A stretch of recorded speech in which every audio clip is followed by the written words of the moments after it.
นางนวลจับต้นอินทนิลนกกระทาจับกระถินขันก้องค้าวโมงจับโมกเมียงมองแก้วจับเกตร้องริมทางกราบสวัสดีท่านผู้ชมที่น่ารักทุกท่านนะคะกำลังพาท่านผู้ชมมาชมดอกไม้หอมวันนี้สาระไทยจะรวมดอกไม้หอมวันนี้ขอนำมาฝากกันก่อนสัก5 ชนิดไม้หอมปลูกแล้วไม่มีผิดหวังหอมชื่นใจมากๆเลยค่ะเป็นดงดอกไม้หอมเลยนะคะตอนนี้กำลังออกดอกสะพรั่งด้วยค่ะโมกเป็นดอกไม้หอมเย็นชื่นใจออกดอกเป็นช่ออยู่ตามปลายกิ่งช่อหนึ่งมีดอกประมาณ 4-8 ดอกลักษณะดอกจะคว่ำหน้าลงสู่พื้นดินมีกลีบดอก5 กลีบสีขาวกลิ่นหอมดอกบานเต็มที่จะมีขนาดประมาณ2 เซนผลเป็นฝักรูปทรงกระบอกจะออกมาเป็นคู่ลักษณะโค้งงอเข้าหากันคนไทยโบราณนิยมปลูกต้นโมกไว้ที่บ้านเพราะเชื่อว่าหากบ้านใดได้ปลูกต้นโมกไว้ประจำบ้านจะทำให้เกิดความสุขความบริสุทธิ์และดอกก็มีลักษณะสีขาวสะอาดมีกลิ่นหอมสดชื่นตลอดทั้งวันนอกจากนี้ยังช่วยคุ้มครองป้องกันอันตรายอื่นๆได้อีกด้วยปัจจุบันเราจะเห็นการนำต้นโมกมาปลูกลงใส่กระถางไว้ประดับบ้านและปลูกเป็นแนวกั้นรั้วบ้านอยู่เนืองนิดเพราะสวยหอมปลูกดูแลง่ายไม่มีอันตรายด้วยวิธีการดูแลต้นโมกเขาต้องการแสงแดดปานกลางจนถึงแสงแดดจัดต้องการน้ำปานกลางคือประมาณ 5-7 วันครั้งชอบดินร่วนซุยที่มีความชื้นปานกลางบำรุงด้วยปุ๋ยคอกหรือว่าปุ๋ยหมักประมาณ2 เดือนครั้งทุกท่านสามารถที่จะขยายพันธุ์ต้นโมกได้ด้วยวิธีการตอนการเพาะเมล็ดการปักชำแต่วิธีที่นิยมและได้ผลดีที่สุดนั่นก็คือการเพาะด้วยเมล็ดและการปักชำค่ะโมกเป็นพันธุ์ไม้ที่ไม่ค่อยจะมีปัญหาเรื่องโรคและศัตรูพืชเพราะเป็นไม้ที่ทนทานต่อสภาพธรรมชาติได้ดีพอสมควรค่ะไม้ดอกหอมชื่นใจสีขาวบริสุทธิ์ชนิดที่2นั่นก็คือดอกมะลิค่ะท่านผู้ชมมีให้เลือกหลายสายพันธุ์เลยนะคะเลือกปลูกได้ตามสะดวกเลยค่ะดูสิคะต้นเนี้ยไม่เคยสร้างความผิดหวังให้เลยให้ดอกตลอดทั้งปีเลยค่ะดกด้วยนาดอกใหญ่ด้วยเก็บใส่ถุงแล้วก็ปิดปากให้สนิทแล้วนำไปแช่เย็นไว้เก็บไว้ใช้ได้หลายวันเลยนะคะมะลิเป็นไม้พุ่มหรือว่าไม้เถามีอยู่ประมาณสัก200 ชนิดได้นะคะดังนั้นเลือกเอาตามที่ชอบเลยค่ะลักษณะดอกแล้วก็กลิ่นเขาจะมีความแตกต่างกันไปตามแต่ละชนิดหรือว่าสายพันธุ์ค่ะดอกมีทั้งสีขาวเหลืองแล้วก็บางชนิดเนี่ยจะมีสีแดงเรื่อปนอยู่ด้วยนะคะออกดอกเป็นช่อกระจุก1 กระจุกมีอย่างน้อย3 ดอกแต่บางชนิดเป็นดอกเดี่ยวอยู่ที่ปลายแขนงแต่ละดอกมี 4-9 กลีบค่ะมะลิเป็นไม้ดอกประจำชาติของประเทศอินโดนีเซียแต่ถ้าหากว่าเป็นมะลิฉัตรหรือว่ามะลิลาจะเป็นดอกไม้ประจำชาติของประเทศฟิลิปปินส์ค่ะถ้าเราปลูกใส่กระถางนะคะเราจะต้องตั้งกระถางที่ปลูกมะลิให้อยู่ในบริเวณที่มีแสงแดดรำไรค่ะแล้วก็รดน้ำให้ชุ่มแต่ไม่แฉะจนขังนะคะใส่ปุ๋ยคอกบำรุงต้นเพียงสัปดาห์ละ1 ครั้งดูแลอย่าให้มีน้ำขังดินต้องมีการระบายน้ำที่ดีนะคะและทำการตัดแต่งกิ่งเพื่อไม่ให้ต้นเป็นทรงพุ่มหนาทึบจนเกินไปเพื่อเป็นการป้องกันแมลงศัตรูพืชที่มาอาศัยและที่สำคัญก็คือจะทำให้ทรงที่อยู่ในกระถางสวยด้วยค่ะไม่เลื้อยเกะกะนะคะดอกดกด้วยค่ะ มะลิปลูกใส่กระถางในความชอบส่วนตัวนั้นจะไม่ชอบให้เลื้อยระเกะระกะนะคะท่านผู้ชมชอบให้เขาเป็นพุ่มเตี้ยๆสังเกตดูว่าถ้าหากว่าเราตัดแต่งกิ่งดอกโรยออกแล้วนะคะหรือกิ่งไหนที่ดูเราไม่ค่อยสมบูรณ์นะคะก็ตัดออกไปนะคะจากนั้นก็พรวนดินใส่ปุ๋ยรดน้ำไม่กี่วันค่ะไม่กี่วันจริงๆนะคะเห็นไหมดอกเต็มอีกแล้วค่ะดอกเต็มต้นมีดอกทุกกิ่งอีกแล้ว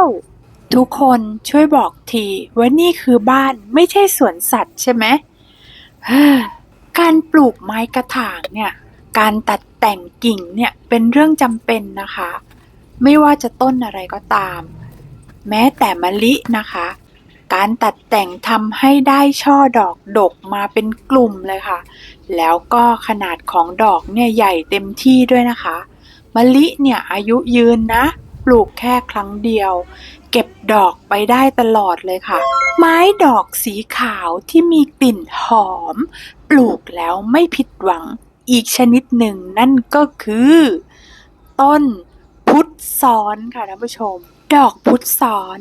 โดยมากแล้วจะออกดอกเป็นดอกเดี่ยวอยู่ตามง่ามใบแล้วก็ปลายกิ่งดอกมีขนาดใหญ่สีขาวกลีบซ้อนกันหลายชั้นโคนกลีบแหลมปลายกลีบมนรีมีกลีบดอกประมาณ 5-7 กลีบหนานุ่มแล้วก็มีกลิ่นหอมมีเกสรเพศผู้อยู่6ก้านค่ะนิยมขยายพันธุ์ด้วยวิธีการตอนกิ่งเนื่องจากเป็นวิธีที่เหมาะสมที่สุดพุทธซ้อนต้องการแสงแดดจัดและความชื้นสูงหากปลูกในที่ที่มีแสงแดดไม่เพียงพออาจทำให้ไม่ค่อยออกดอกและการตัดแต่งทรงพุ่มให้โปร่งจะช่วยทำให้ดอกมีขนาดใหญ่ขึ้นจ้าพุทธซ้อนเนี่ยนะนอกจากจะสวยหอมปลูกเป็นไม้ประดับเพื่อตกแต่งบ้านและสวนได้แล้วนะยังปลูกเป็นแนวรั้วได้ดีด้วยนะคะเราสามารถควบคุมการออกดอกของพุทธซ้อนได้โดยการควบคุมการให้น้ำและการใส่ปุ๋ยที่เหมาะสมค่ะอีกทั้งยังเชื่อว่าพุทธซ้อนนั้นเป็นไม้มงคลช่วยส่งเสริมความแข็งแรงสมบูรณ์ความเจริญมั่นคงและรักแท้ค่ะดอกพุทธซ้อนสามารถนำมาปักแจกันไหว้พระได้นะคะหรือนำไปร้อยเป็นพวงมาลัยบูชาพระบางคนจะนำดอกพุทธซ้อนมาอบใบชาเพื่อให้มีกลิ่นหอมบางก็นำดอกมาสกัดทำเป็นน้ำมันหอมระเหยใช้แต่งกลิ่นเครื่องสำอางค่ะผลและเมล็ดเมื่อนำมาบด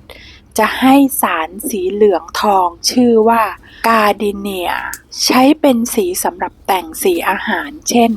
ใช้ในการย้อมสีด้านนอกของเต้าหู้แข็งแต่งสีน้ำแก๊กฮวยและยังใช้เป็นสีย้อมผ้าได้อีกด้วยค่ะ wow. ส่วนเนื้อไม้ก็นำมาทำเป็นธูปหรือว่าทำกรอบรูปได้ค่ะหลังจากตัดแต่งกิ่งเพื่อทำให้พุ่มเขาโปร่งก็อย่าลืมพรวนดินบำรุงด้วยปุ๋ยด้วยนะคะเสร็จแล้วก็รดน้ำให้ชุ่มเดี๋ยวดอกเขาจะออกมาเต็มต้นค่ะส่งกลิ่นหอมฟุ้งไปทั่วบ้านละค่ะถ้าสังเกตดีๆนะคะจะเห็นว่าใบเหลืองไม่มีความอุดมสมบูรณ์นี่ก็คือการขาดน้ำขาดธาตุอาหารค่ะเพราะว่าดินไม่ได้เปลี่ยนดินมา2 ปีแล้วค่ะเดี๋ยวจะเปลี่ยนดินใหม่แล้วก็จะเติมธาตุอาหารนั่นก็คือปุ๋ยค่ะจะเป็นปุ๋ยคอกหรือปุ๋ยสีฟ้าก็ได้นะคะรดน้ำให้ชุ่มค่ะและนี่คือพันไม้ชนิดที่4ราชาวดีค่ะหรือไข่หางม้าหรือหางกระรอกเขมรเป็นไม้พุ่มรอเลื้อยขนาดกลางสูงประมาณ 1-3 เมตรพุ่มโปร่งดอกสีขาวดกมากมีกลิ่นหอมสุดๆเลยค่ะลำต้นเรียบเกลี้ยงสีเทากิ่งก้านเมื่อยังอ่อนจะเป็นเหลี่ยมและมีขนใบเดี่ยวรูปไข่ปลายใบแหลมโคนใบสอบขอบใบหยักมนระคายมือส่วนดอกออกเป็นช่อกระจุกแยกแขนงอยู่ที่ปลายกิ่งทยอยบานตั้งแต่โคนจนถึงปลายช่อดอกใช้เวลาประมาณ 7-10 วัน กลิ่นหอมแรงตลอดทั้งวันโดยเฉพาะช่วงดึกเนี่ยหอมมากมีทั้งดอกสีขาวแล้วก็ดอกสีม่วงแต่ว่าดอกสีม่วงจะใหญ่กว่าสีขาวจ้ะต้นเนี้ยเขาชอบดินร่วนบนทรายที่มีการระบายน้ำที่ดีนะคะชอบแดดเต็มวันถ้าปลูกในที่ร่มต้นจะยืดยาวและไม่ค่อยจะออกดอกเท่าที่ควรค่ะน้ำความชื้นเขาชอบระดับปานกลางและควรปลูกในที่ที่ไม่มีน้ำท่วมขังนะคะการขยายพันธุ์สามารถปักชำกิ่งและตอนกิ่งได้ค่ะเหมาะที่จะปลูกในสวนที่ต้องการความเป็นธรรมชาตินะคะลำต้นเนี่ยเขาจะอ่อนลู่ลมนะคะท่านผู้ชมถ้าปลูกในกระถางควรจะปักหลักเพื่อที่จะผูกยึดต้นไม้ให้ตั้งตรงอะค่ะและพันไม้ดอกขาวกลิ่นหอมชนิดที่5ที่นำมาฝากก็คือต้นบุหงาสาลีค่ะท่านผู้ชมเป็นพันไม้พุ่มค่ะที่มีช่อดอกสวยงามสีขาวแล้วก็มีกลิ่นหอมเฉพาะตัวจึงเป็นดอกไม้ที่เลือกใช้ในงานแต่งงานเช่นใช้ประดับผมเจ้าสาวหรือว่าใช้ตกแต่งสถานที่ข้อดีของพันไม้ชนิดนี้ก็คือออกดอกได้ตลอดทั้งปีแต่จะต้องตัดแต่งทรงพุ่มอยู่เป็นประจำค่ะเพื่อปรับสภาพให้ผลิดอกออกใบได้ดีอยู่เสมอค่ะเชื่อกันว่าหากปลูกต้นไม้ชนิดนี้ไว้ในเขตรั้วบ้านนะคะจะช่วยส่งเสริมให้คนในบ้านมีความสุขความเจริญคนในครอบครัวเกิดความรักใคร่สามัคคีนอกจากนี้แล้วยังถือว่า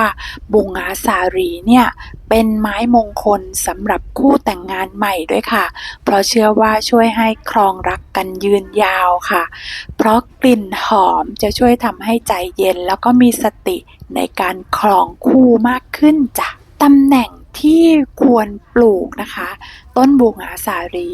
ต้องเป็นตำแหน่งที่ได้รับแสงแดดตลอดทั้งวันค่ะไม่เช่นนั้นต้นบุหงาสาลีจะไม่แตกพุ่มใบแล้วก็ไม่ออกดอกอย่างที่เป็นนะคะแล้วก็ให้เว้นระยะห่างจากตัวบ้านอย่างน้อย 3-4 เมตรนะคะเพื่อความสะดวกในการดูแลรักษาและถ้าต้องการเสริมความเป็นสิริมงคลให้เลือกปลูกในทางทิศตะวันออกหรือทิศเหนือของตัวบ้านก็ได้ค่ะหากต้นเขาโตเต็มที่จะมีพุ่มสูงประมาณ 4-7 เมตรนะคะออกดอกเป็นช่อยาวตั้งแต่10-20 เซนนะคะปลายช่อย้อยลงด้านล่างดอกย่อยเป็นดอกสีขาวนวล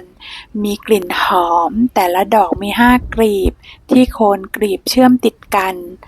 ดอกตูมรูปไข่ตั้งอยู่บนกลีบเลี้ยงสีเขียวดอกย่อยจะบานไม่พร้อมกันนะคะจะเริ่มทยอยบานจากโคนช่อไปยังปลายช่อและคงอยู่แบบนั้นตลอดทั้ง7 วันค่ะหอมนานหอมทนจ้ะการดูแลต้นบุหงาสาลีก็คือปลูกกลางแจ้งให้โดนแดดตลอดทั้งวันไม่ต้องการน้ำมากแต่ต้องการบ่อยและระวังอย่าให้น้ำท่วมขังถ้าพุ่มใบเหลืองแสดงว่าขาดน้ำเติบโตได้ดีในดินร่วนซุยที่ระบายน้ำดีใส่ปุ๋ยเพื่อเสริมแร่ธาตุในดินอย่างสม่ำเสมอในช่วงที่ใบเหลืองแล้วก็หลุดร่วงงดให้ปุ๋ยทุกชนิดรอจนใบงอกใหม่แล้วค่อยเริ่มใส่ปุ๋ยอีกครั้งนะคะขอบคุณสำหรับการกดติดตามรับชมไลค์แชร์สาระไทยกราบขอบพระคุณและสวัสดีค่ะ